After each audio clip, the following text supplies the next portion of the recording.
Hi guys, welcome back to my channel Nisha vlogs. Nisha ವ್ಲಾಗ್ಸಲ್ಲಿ ಇವತ್ತು ರೆಸಿಪಿನ ನಾನು ಟ್ರೈ ಮಾಡ್ತಾ ಇದ್ದೀನಿ. ಏನು ರೆಸಿಪಿ ಅಂತ ಹೇಳಿದ್ರೆ ವೆಜಿಟೇಬಲ್ ಮಂಚೂರಿಯನ್ ಅಂತ ಹೇಳಿಬಿಟ್ಟು ನೀವೀಗ ನಿಮ್ಮ ತಲೆಯಲ್ಲಿ ಓಡ್ತಾ ಇರುತ್ತೆ ವೆಜಿಟೇಬಲ್ ಮಂಚೂರಿಯನ್ನ ಯಾವ ರೀತಿ ಇರುತ್ತೆ ಏನು ಅಂದ್ಬಿಟ್ಟು. ಸೊ ಈಗ ನಾವು ಆಲ್ಮೋಸ್ಟ್ ಮಂಚೂರಿಯನ್ನ ನಾವು ಗೋಬಿ ಮಂಚೂರಿಯನ್ನ ತಿನ್ಬೇಕಾದ್ರೆ ಹೊರಗಡೆ ಒಂದು ಕ್ಯಾಬೇಜಲ್ಲಿ ತಿಂದಿರ್ತೀವಿ, ಇಲ್ಲ ಅಂದ್ರೆ ಒಂದು ಕಾಲಿಫ್ಲವರಲ್ಲಿ ತಿಂದಿರ್ತೀವಿ. ಡಿಫ್ರೆಂಟ್ ಆಗಿ ಮಾಡೋ ವೆಜಿಟೇಬಲ್ ಮಂಚೂರಿಯನ್ನ ನೀವು ಎಲ್ಲೂ ಟೇಸ್ಟ್ ಮಾಡಿರಲ್ಲ. ಆ್ಯಂಡ್ ಇವತ್ತು ನಾನು ನಿಮಗೆ ತೋರಿಸ್ಕೊಡ್ತಾ ಇದ್ದೀನಿ ಯಾವ ರೀತಿ ಮಾಡೋದು, ಯಾವ ವೆಜಿಟೇಬಲ್ಸ್ ಹಾಕಿ ಮಾಡೋದು ಮಂಚೂರಿಯನ್ನ ಅಂತ ಅಂದ್ಬಿಟ್ಟು. ಸೊ ಈಗ ನೀವು ಅನ್ಕೋಬಹುದು ವೆಜಿಟೇಬಲ್ ಮಂಚೂರಿಯನ್ ಅಂದರೆ ಟೇಸ್ಟ್ ಚೆನ್ನಾಗಿರಲ್ವೇನೋ ಹಾಗೆ ಹೀಗೆ ಅಂತ. ಒಂದು ಹೆಲ್ತಿ ಬೆನಿಫಿಟಲ್ಲಿ ನಾನು ಹೇಳ್ಕೊಡ್ತಾ ಇದ್ದೀನಿ ನಿಮಗೆ. ಮತ್ತು ಇದಕ್ಕೆ ನೀವು ಯಾವುದೇ ರೀತಿ ಹೊರಗಡೆ ಸಾಸ್ಗಳನ್ನ ತಂದು ಮಾಡೋ ಹಾಗೆ ಇಲ್ಲ, ಮನೇಲೇ ಪ್ರಿಪೇರ್ ಮಾಡಿ ಮಾಡ್ತಾ ಇರೋ ಅಂಥ ಸಾಸ್ಗಳಾಗಿರುತ್ತೆ ಇದು. ಸೊ ಅಷ್ಟು ಇಂಗ್ರೀಡಿಯೆಂಟ್ಸ್ ಏನು ಇದರಲ್ಲಿ ಯೂಸ್ ಮಾಡಿರಲ್ಲ. ನಾನು ಮನೇಲಿರೋ ವೆಜಿಟೇಬಲ್ಸ್ನ ಯೂಸ್ ಮಾಡಿಕೊಂಡು ಗೋಬಿ ಮಂಚೂರಿಯನ್ ಯಾವ ರೀತಿ ಮಾಡೋದು ಅಂದ್ಬಿಟ್ಟು ನಾನು ನಿಮಗೆ ಈ ವಿಡಿಯೋದಲ್ಲಿ ತಿಳಿಸ್ಕೊಡ್ತಾ ಇದ್ದೀನಿ. ಸೊ ತಡ ಮಾಡದೆ ಹೋಗಿ ವಿಡಿಯೋ ನೋಡ್ಕೊಂಡು ಬರೋಣ ಬನ್ನಿ. ಅದಕ್ಕಿಂತ ಮುಂಚೆ ಇನ್ನೂ ನನ್ನ ಚಾನಲ್ನ ಯಾರು ಸಬ್ಸ್ಕ್ರೈಬ್ ಮಾಡ್ಕೊಂಡಿಲ್ಲ ಬೇಗ ಹೋಗಿ ಸಬ್ಸ್ಕ್ರೈಬ್ ಮಾಡ್ಕೊಳ್ಳಿ. ಹಾಗೆ ಪಕ್ಕದಲ್ಲಿ ಕಾಣಿಸೋಂಥ ಬೆಲ್ಲೈಕನ್ನ ಕ್ಲಿಕ್ ಮಾಡಿ. ಈಗ ನಾನು ಯಾವ್ಯಾವ ತರಕಾರಿ ತೊಗೊಂಡಿದ್ದೀನಿ ಅಂದರೆ ಅರ್ಧ ಕ್ಯಾಬೇಜ್ ತೊಗೊಂಡಿದ್ದೀನಿ, ಜಾಸ್ತಿ ಏನೂ ತೊಗೊಂಡಿಲ್ಲ. ಕ್ಯಾಬೇಜ್ನ ಸ್ವಲ್ಪನೇ ತೊಗೊಂಡಿರೋದು ನೋಡಿ, ಹೀಗೆ ಹಾಫ್ ತೊಗೊಂಡಿದ್ದೀನಿ ಅಷ್ಟೇ. ಮತ್ತು ಇಲ್ಲಿ 2 ಈರುಳ್ಳಿ ತೊಗೊಂಡಿದ್ದೀನಿ, ಮತ್ತು 2 ಗೆಡ್ಡೆ ಕೋಸು, ನಿಮಗೆ ಗೊತ್ತು ಗೆಡ್ಡೆ ಕೋಸು ಅಂತ ಅಂದ್ಬಿಟ್ಟು ಅದನ್ನು ತೊಗೊಂಡಿದ್ದೀನಿ, ಮತ್ತು ಒಂದೇ ಒಂದು ಕ್ಯಾರೆಟ್ನ ತೊಗೊಂಡಿದ್ದೀನಿ. ಈಗ ಬೇಕಾದರೆ ನೀವು ಇದಕ್ಕೆ ಬಾಳೆಕಾಯಿ ಇರುತ್ತಲ್ಲ, ಬಾಳೆಕಾಯಿನೂ ಹಾಕೋಬೋದು. ಇದಕ್ಕೆ ಬೇಕಾದರೆ ನೀವು ಆಲೂಗೆಡ್ಡೆನೂ ಕೂಡ ಹಾಕೋಬೋದು, ತುರ್ಕೊಂಡು ಅದ್ರಲ್ಲಿ ನೀರಂಶ ಏನಿರುತ್ತೆ ಅದನ್ನೆಲ್ಲ ಚೆನ್ನಾಗಿ ಇಂಟ್ಕೊಂಡು ಅದನ್ನು ಕೂಡ ನೀವಿಲ್ಲಿ ಹಾಕೋಬೋದು. ನನ್ನ ಹತ್ರ ಇದ್ದಿದ್ದು ಇಷ್ಟೇ ತರಕಾರಿಗಳು, ಸೊ ಅದರಿಂದ ನಾನು ಮಾಡಿ ನಿಮಗೆ ತೋರಿಸ್ತಾ ಇರೋದು. ಇನ್ ಕೇಸ್ ನಿಮ್ಮ ಮನೇಲಿ ಎಕ್ಸ್ಟ್ರಾ ಇತ್ತು ಅಂದರೆ ಎಕ್ಸ್ಟ್ರಾನೂ ನೀವು ಹಾಕಿ ಮಾಡ್ಬೋದು, ಇಲ್ಲ ಒಂದೇ ತರಕಾರಿಲಿ ಮಾಡ್ತೀರಾ ಅಂತ ಹೇಳಿದ್ರೆ ಒಂದೇ ತರಕಾರಿಲಿ ಕೂಡ ಮಾಡ್ಬೋದು. ಈಗ ಇದೆಲ್ಲ ತರಕಾರಿಗಳನ್ನ ನಾವು ಸಣ್ಣ ಸಣ್ಣದಾಗಿ ಚಾಪ್ ಮಾಡ್ಕೋಬೇಕು. ಸೊ ಅದಕ್ಕೋಸ್ಕರ ನಾನು ಇದನ್ನು ಯೂಸ್ ಮಾಡಿಕೊಂಡು ಚಾಪ್ ಮಾಡ್ತಾ ಇದ್ದೀನಿ. ನಾವೇನಾದರೂ ಚಾಕು ಇಲ್ಲ ನೈಫಲ್ಲಿ ಕಟ್ ಮಾಡ್ತೀವಿ ಅಂದರೆ ಅದು ಆಗಲ್ಲ, ಟೈಮ್ ಸಿಕ್ಕಾಪಟ್ಟೆ ಹಿಡಿಯುತ್ತೆ. ಸೊ ಅದರಿಂದ ನಾನು ಈ ಪ್ರಾಡಕ್ಟ್ನ ಯೂಸ್ ಮಾಡ್ಕೊಂಡು ಚಾಪ್ ಮಾಡ್ತಿದ್ದೀನಿ.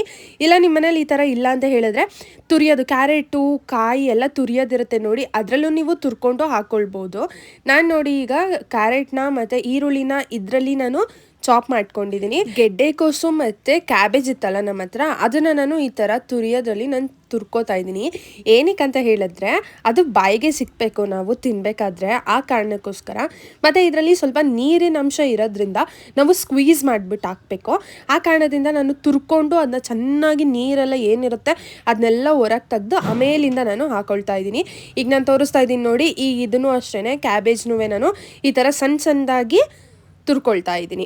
ನಿಮಗೆ ಯಾವ ಥರ ಅನುಕೂಲ ಆಗುತ್ತೆ ನೀವು ಆ ಥರ ಮಾಡ್ಕೋಬೋದು. ಈಗ ಎಲ್ಲ ತರಕಾರಿಗಳನ್ನೂ ನಾನು ಒಂದು ಬೌಲಲ್ಲಿ ಹಾಕಿ ಎತ್ತಿಟ್ಕೊಂಡಿದ್ದೀನಿ. ಈಗ ಇದಕ್ಕೆ ಮೈದಾ ಹಸಿಟ್ಟನ್ನ ನಾನು ಹಾಕೊಳ್ತಾ ಇದ್ದೀನಿ. ಎಷ್ಟು ಅಂತ ಹೇಳಿದ್ರೆ 5 ರಿಂದ 6 ಸ್ಪೂನಷ್ಟು ಮೈದಾ ಹಾಕೋತಾ ಇದ್ದೀನಿ, ಮತ್ತು 1 ಸ್ಪೂನಷ್ಟು ಕಾರ್ನ್ಫ್ಲೋರ್ನ ಹಾಕೋತಾ ಇದ್ದೀನಿ. ಕಾರ್ನ್ಫ್ಲೋರ್ ಏನಕ್ಕೆ ಹಾಕೊಳ್ಳೋದು ಅಂತ ಹೇಳಿದ್ರೆ ಅದು ಬೈಂಡಿಂಗ್ ಏಜೆಂಟಾಗಿ ಕೆಲಸ ಮಾಡುತ್ತೆ, ಅಂದರೆ ಹೊಂದ್ಕೊಂಡು ಗಟ್ಟಿ ಬರುತ್ತೆ ಕನ್ಸಿಸ್ಟೆನ್ಸಿ, ಅದಕ್ಕೋಸ್ಕರ. ಮತ್ತು ಈಗ ನಾನು ಖಾರದ ಪುಡಿನ 2 ಸ್ಪೂನಷ್ಟು ಹಾಕೋತಾ ಇದ್ದೀನಿ ಖಾರಕ್ಕೋಸ್ಕರ, ಮತ್ತು ರುಚಿಗೆ ತಕ್ಕಷ್ಟು ಉಪ್ಪನ್ನ ಹಾಕೋತಾ ಇದ್ದೀನಿ. ಉಪ್ಪನ್ನ ಹಾಕೊಂಡು ಎಲ್ಲ ಮಸಾಲೆಗಳು ಒಂದಕ್ಕೊಂದು ಹೊಂದ್ಕೊಳ್ಳೋ ರೀತಿ ಚೆನ್ನಾಗಿ ಕೈಯಲ್ಲಿ ಮಿಕ್ಸ್ ಮಾಡ್ಕೊಳ್ಳಿ. ಮಿಕ್ಸ್ ಮಾಡಬೇಕಾದ್ರೆ ಯಾವುದೇ ರೀತಿ ನೀವು ನೀರು ಹಾಕೊಂಡು ಮಿಕ್ಸ್ ಮಾಡ್ಕೊಬೇಡಿ. ಯಾಕಂತ ಹೇಳಿದ್ರೆ ನಾವು ಆಗ್ಲೇ ಗೆಡ್ಡೆಕೋಸು ಹಾಕೊಂಡಿದ್ವಲ್ಲ ಅದರಲ್ಲೂ ಮತ್ತು ಕ್ಯಾಬೇಜಲ್ಲೂ ನೀರು ಬಿಡೋ ಕಾರಣದಿಂದ ನಾವು ಯಾವುದೇ ರೀತಿ ನೀರನ್ನ ಹಾಕಂಗಿಲ್ಲ. ಈಗ ಗೋಬಿ ಮಾಡೋದಕ್ಕೆ ಏನೇನು ಬೇಕಂತ ನೋಡ್ಕೊಂಡು ಬಂದ. ಈಗ ಸಾಸ್ನ ಯಾವ ರೀತಿ ಮಾಡೋದಂದ್ಬಿಟ್ಟು ನೋಡ್ಕೊಂಡು ಬರೋಣ. ಇಲ್ಲಿ ನಾನು 5 ರಿಂದ 6 ಟೊಮೊಟೊನ ಈ ಥರ ದಪ್ಪದಾಗಿ ಕಟ್ ಮಾಡಿ ಹಾಕೊಂಡಿದ್ದೀನಿ, ಮತ್ತು ಸ್ವಲ್ಪ ಬೆಳ್ಳುಳ್ಳಿ ಮತ್ತು ಸ್ವಲ್ಪ ಶುಂಠಿನ ಹಾಕೊಂಡಿದ್ದೀನಿ, ಮತ್ತು ಇಲ್ಲಿ ಹಸಿಮೆಣ್ಸಿನ್ಕಾಯಿನ ಹಾಕ್ಕೊಳ್ತಾ ಇದ್ದೀನಿ. ಏನಕ್ಕಂತ ಹೇಳಿದ್ರೆ ನಾವಿಲ್ಲಿ ಟೊಮೊಟೊ ಕೆಚ್ಚಪ್ಪು ಮತ್ತು ಚಿಲ್ಲಿ ಸಾಸ್ನ ಒಟ್ಟಿಗೆ ಮಾಡ್ತಾರೋ ಕಾರಣದಿಂದ ನಾನಿಲ್ಲಿ ಅದನ್ನು ಒಟ್ಟಿಗೆ ಹಾಕ್ಕೊಂಡಿದ್ದೀನಿ. ಚಿಲ್ಲಿನೂ ಕೂಡ ಸಪ್ರೇಟಾಗಿ ಏನೂ ಮಾಡ್ಕೋತಾ ಇಲ್ಲ. ಸೊ ಈಗ ಇದಕ್ಕೆ ನಾನು ರುಚಿಗೆ ತಕ್ಕಷ್ಟು ಉಪ್ಪನ್ನ ಹಾಕೋತಾ ಇದ್ದೀನಿ, ಮತ್ತು 1 ಸ್ಪೂನಷ್ಟು ಖಾರದ ಪೌಡರ್ನ ಹಾಕೋತಾ ಇದ್ದೀನಿ. ಈಗ ಇದನ್ನ ನಾವು ಚೆನ್ನಾಗಿ ನುಣ್ಣಗೆ ಪೇಸ್ಟ್ ರೀತಿ ಆಗೋ ಥರ ರುಬ್ಕೊಂಡು ಬರಬೇಕು. ಈಗ ನಾನು ತೋರಿಸ್ತಾ ಇದ್ದೀನಿ ನೋಡಿ, ಇಷ್ಟ ಆಗಿದ್ರೆ ಸಾಕು ಅದು. ಈಗ ಈ ಕಡೆ ಒಂದು ಪ್ಯಾನಲ್ಲಿ ಸ್ವಲ್ಪ ಎಣ್ಣೆ ಹಾಕ್ಕೊಂಡು ಅದಕ್ಕೆ ಅದಾದಮೇಲೆ ನಾವೇನು ಮಿಕ್ಸಿಲಿ ಆಡಿಸ್ಕೊಂಡಿದ್ವಲ್ಲ ಟೊಮೊಟೊ ಪೇಸ್ಟ್ ಸಾಸ್, ಅದನ್ನು ನಾನು ಈ ಪ್ಯಾನ್ ಒಳಗಡೆ ಹಾಕ್ಕೊಳ್ತಾ ಇದ್ದೀನಿ. ಮತ್ತು ಅದು ಕಟ್ಟ ಮಿಟ್ಟ ಬರೋ ಥರ, ಅಂದರೆ ಸ್ವೀಟು ಇರಬೇಕು, ಈ ಕಡೆ ಖಾರನೂ ಇರಬೇಕು. ಅದಕ್ಕೋಸ್ಕರ ನಾನಿಲ್ಲಿ ಒಂದು ಅರ್ಧ ಸ್ಪೂನಷ್ಟು ಬೆಲ್ಲನ ಆ್ಯಡ್ ಮಾಡ್ಕೊಳ್ತಾ ಇದ್ದೀನಿ. ಮತ್ತು ಇದು ಚೆನ್ನಾಗಿ ನಾವು ಕುದಿಸ್ಕೊಳ್ಬೇಕು. ಇದರಲ್ಲಿ ನೀರೆಲ್ಲ ಏನೇನಿರುತ್ತೆ ನೋಡಿ ಅದೆಲ್ಲ ಎಕ್ಸ್ಟ್ರಾಕ್ಟ್ ಆಗಿ ಅದು ಚೆನ್ನಾಗಿ ಕುದ್ದು ಏನಾಗಬೇಕಂದ್ರೆ ಗಟ್ಟಿ ಗಟ್ಟಿ ಕನ್ಸಿಸ್ಟೆನ್ಸಿ ಬರಬೇಕು. ಈಗ ನಾನು ತೋರಿಸ್ತಾ ಇದ್ದೀನಿ ನೋಡಿ, ಇಷ್ಟು ಬಂದಿದೆ ಅಂದರೆ ನಮ್ಮ ಇನ್ಸ್ಟೆಂಟ್ ಸಾಸ್ ರೆಡಿ ಅಂತಲೇ ಅರ್ಥ. ಈ ಕಡೆ ಗೋಬಿಗೆ ಹಾಕೊಳ್ಳೋಕ್ಕೆ ಸಾಸ್ ಏನು ಬೇಕು ಅದು ರೆಡಿ ಆಗಿದೆ. ಈಗ ಗೋಬಿ ಏನು ಮಾಡಿದ್ವಲ್ಲ ಅದನ್ನ ಎಣ್ಣೆಗೆ ಹಾಕೊಳ್ಳೋಣ. ಒಂದೊಂದಾಗಿ ಹಾಕ್ಕೊಂಡು ಇದು ಚೆನ್ನಾಗಿ ಕ್ರಿಸ್ಪಿನೆಸ್ ಬರೋವರೆಗೂ ಅದನ್ನು ಎಣ್ಣೆಲಿ ಡೀಪ್ ಫ್ರೈ ಮಾಡ್ಕೊಳ್ಳೋಣ. ಅದನ್ನು ರೆಡಿ ಮಾಡೋ ಅಷ್ಟರಲ್ಲಿ ಈ ಕಡೆ ನಾವು ಸಾಸು ತಿಕ್ಕಾಗಿ ಕನ್ಸಿಸ್ಟೆನ್ಸಿ ಬರೋದಕ್ಕೆ ನಾನೊಂದು ಟೆಕ್ನಿಕ್ ಹೇಳ್ಕೊಡ್ತೀನಿ. ಏನಂತ ಹೇಳಿದ್ರೆ, ಸ್ವಲ್ಪ ನೀರಿಗೆ ಕಾರ್ನ್ಫ್ಲೋರ್ನ ಹಾಕೊಂಡು ಈ ಥರ ಮಿಕ್ಸ್ ಮಾಡಿ ಒಂದು ಸೈಡಲ್ಲಿ ಎತ್ತಿಟ್ಕೊಳ್ಬೇಕು. ಅದನ್ನು ಯಾವಾಗ ಹಾಕ್ಬೇಕಂದ್ಬಿಟ್ಟು ನಾನು ನಿಮಗೆ ತೋರಿಸ್ತೀನಿ. ಈಗ ಇದನ್ನ ಶಫಲ್ ಮಾಡ್ಕೊಳ್ತಾ ಇದ್ದೀನಿ. ನಾನು ತೋರಿಸ್ತಾ ಇದ್ದೀನಿ ನೋಡಿ, ಇಷ್ಟು ಬೆಂದಿದ್ರೆ ಸಾಕು. ಗೋಬಿ ಎತ್ತಿ ಒಂದು ಸೈಡಲ್ಲಿ ಇಟ್ಕೊಳ್ಳೋಣ. ಗೋಬಿ ಮಾಡೋದಕ್ಕೆ ಡ್ರೈ ಗೋಬಿ ಸಾಸ್ ಎಲ್ಲ ರೆಡಿ ಆಯಿತು. ಅದನ್ನು ಯೂಸ್ ಮಾಡಿಕೊಂಡು ಫಟಾಫಟ್ ಅಂತ ಒಂದು ಗೋಬಿನ ಪ್ರಿಪೇರ್ ಮಾಡೋಣ.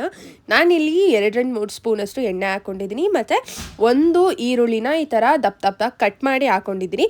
ಮತ್ತು ಆಗಲೇ ನಾವು ಸಾಸ್ ರೆಡಿ ಮಾಡ್ಕೊಂಡಿದ್ವಲ್ಲ, ಆ ಸಾಸ್ನ ಒಂದು 3 ಸ್ಪೂನಷ್ಟು ಸಾಸ್ನ ನಾನಿಲ್ಲಿ ಆ್ಯಡ್ ಮಾಡ್ತಾ ಇದ್ದೀನಿ. ನಾನಿಲ್ಲಿ ಇದಕ್ಕೆ ಬರೀ ಈರುಳ್ಳಿ ಮಾತ್ರ ಹಾಕೊಂಡಿರೋದು. ಏನಕ್ಕೆ ಇಷ್ಟು ದಪ್ಪಾಗಿ ಹಾಕೊಂಡಿದ್ದೀನಿ ಅಂದರೆ, ಬಾಯಿಗೆ ಸಿಕ್ಲಿ ಅನ್ನೋ ಕಾರಣಕ್ಕೆ ಇಷ್ಟು ದಪ್ಪಾಗಿ ಹಾಕೊಂಡಿದ್ದೀನಿ. ಇದಕ್ಕೆ ಬೇಕಾದರೆ ನೀವು ಕ್ಯಾಪ್ಸಿಕಮ್ ಕೂಡ ನೀವು ಆ್ಯಡ್ ಮಾಡ್ಬೋದು. ಮತ್ತು ಈಗ ನಾನು ಇದಕ್ಕೆ ಮಸಾಲೆಗಳನ್ನ ಸ್ವಲ್ಪ ಆ್ಯಡ್ ಮಾಡ್ತಾ ಇದ್ದೀನಿ.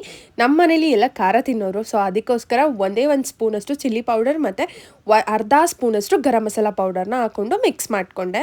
ಮಿಕ್ಸ್ ಎಲ್ಲ ಮಾಡಾದ್ಮೇಲೆ ಈಗ ನಮಗೆ ಗ್ರೇವಿ ಕನ್ಸಿಸ್ಟೆನ್ಸಿ ಸ್ವಲ್ಪ ತಿಕ್ಕಾಗಿ ಬರಬೇಕು. ಸೊ ಆ ಕಾರಣದಿಂದ ನಾನೇನು ಮಾಡಿದೆ, ಆಗಲೇ ಒಂದು ಕ್ವಿಕ್ಕಾಗಿ ಟೆಕ್ನಿಕ್ ರೆಡಿ ಮಾಡಿದ್ವಲ್ವಾ, ಸೊ ನೀರಿಗೆ ಸ್ವಲ್ಪ ಕಾರ್ನ್ಫ್ಲೋರ್ ಹಾಕ್ಕೊಂಡು ಅದನ್ನು ನಾನು ಈಗ ತೆಗೆದು ಸಾಸ್ ಒಳಗಡೆ ಹಾಕ್ತೆ.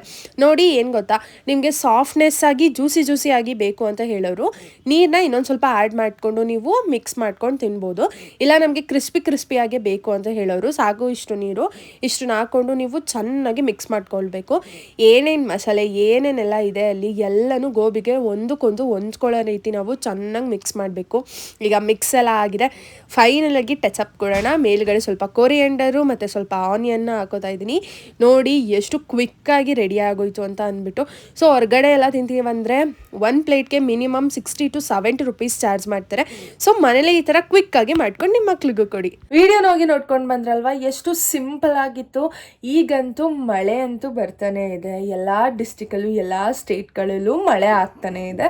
ಸೊ ಬಿಸಿಯಾಗಿ ಏನಾದರೂ ತಿನ್ನಬೇಕು ಅನಿಸ್ದಾಗ ಮನೇಲಿರೋ ವೆಜಿಟೇಬಲ್ಸ್ನ ಯೂಸ್ ಮಾಡಿಕೊಂಡು ನಾನಿಲ್ಲಿ ಒಂದು 5-6 ವೆಜಿಟೇಬಲ್ಸ್ ತೋರಿಸ್ಕೊಟ್ಟಿದ್ದೀನಿ. ನಿಮ್ಗೆ ಯಾವ ವೆಜಿಟೇಬಲ್ಸ್ ಇಷ್ಟ ಆಗುತ್ತೋ ನೀವು ಆ ವೆಜಿಟೇಬಲ್ಸಲ್ಲಿ ನೀವು ಟ್ರೈ ಮಾಡ್ಬೋದು ಅಂತ ಹೇಳ್ತಾ ಇದ್ದೀನಿ.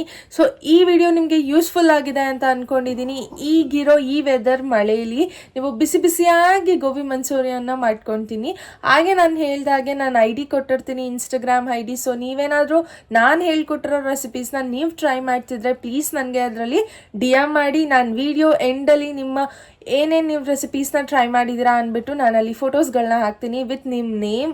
ನಿಮ್ಗೆ ಇಷ್ಟ ಇದ್ರೆ ವಿತ್ ನಿಮ್ಮ ಫೋಟೋ ಕೂಡ ನಾನಲ್ಲಿ ಆ್ಯಡ್ ಮಾಡ್ತೀನಿ. ನಾನು ನಿಮಗೆ ನೆಕ್ಸ್ಟ್ ವಿಡಿಯೋದಲ್ಲಿ ಸಿಗ್ತೀನಿ, ಹಾಗೆ ನೆಕ್ಸ್ಟ್ ರೆಸಿಪಿ ಜೊತೆ ಸಿಗ್ತೀನಿ. ಅಲ್ಲಿವರೆಗೂ ಟಾಟಾ, ಬಾಯ್, ಲಾಟ್ಸ್ ಆಫ್ ಲವ್.